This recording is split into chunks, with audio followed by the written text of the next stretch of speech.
Salut à tous et bienvenue dans cette nouvelle vidéo. Aujourd'hui, on va s'intéresser à un sujet qui concerne de plus en plus de personnes, les banques en ligne internationales. Que vous soyez expatrié, digital nomade ou simplement amateur de voyage, choisir la bonne banque en ligne peut grandement faciliter votre gestion financière à l'étranger. Mais avant de commencer, petit disclaimer important. Les informations partagées dans cette vidéo sont fournies à titre purement informatif et ne constituent en aucun cas un conseil financier. Je vous encourage vivement à vérifier chaque détail et faire vos propres recherches en complément de cette vidéo. Dans cette vidéo, je vais vous présenter mon top 3 des meilleures banques en ligne internationales. Pour chaque banque, je détaillerai les avantages et les inconvénients et je leur attribuerai une note finale sur 10. Alors, c'est parti. En troisième position, nous avons la banque en ligne Bank. Premier bon point. Bank propose des comptes multidevises avec des IBAN locaux dans plusieurs pays européens, ce qui facilite grandement les transactions internationales. Deuxième bon point. L'application mobile de Bank est intuitive et offre des fonctionnalités avancées comme la gestion de budget, des notifications en temps réel et la possibilité de créer des sous-comptes. Troisième bon point. Bank met l'accent sur la durabilité avec des initiatives telles que la plantation d'arbres pour chaque 100 € dépensés avec leur carte. Cependant, premier inconvénient, les frais mensuels peuvent être relativement élevés, surtout pour les comptes premium, ce qui peut ne pas convenir à tous les budgets.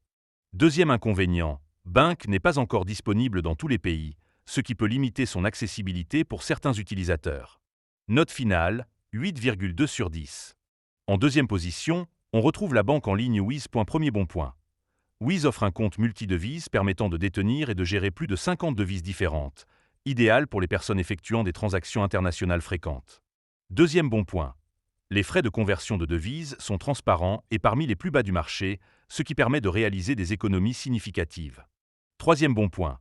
La carte de débit Wiz est acceptée dans le monde entier et permet des retraits gratuits jusqu'à un certain montant chaque mois. Cependant, premier inconvénient, Wiz ne propose pas de services bancaires traditionnels comme les prêts ou les découverts, ce qui peut être un inconvénient pour certains utilisateurs.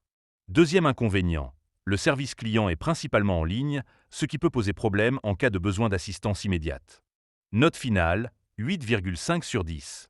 Et enfin, en première position, nous avons la banque en ligne Revolut. Premier bon point.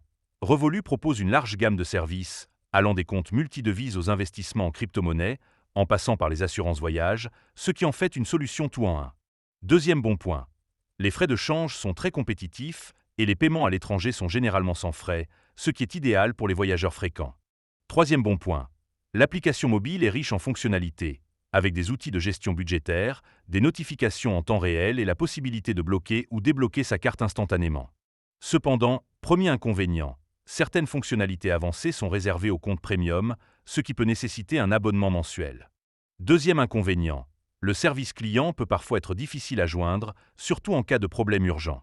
Note finale, 9 sur 10. Voilà, c'était mon top 3 des meilleures banques en ligne internationales. Chaque option a ses propres avantages et inconvénients, et le choix dépendra de vos besoins spécifiques. N'hésitez pas à partager vos expériences en commentaire et à poser vos questions.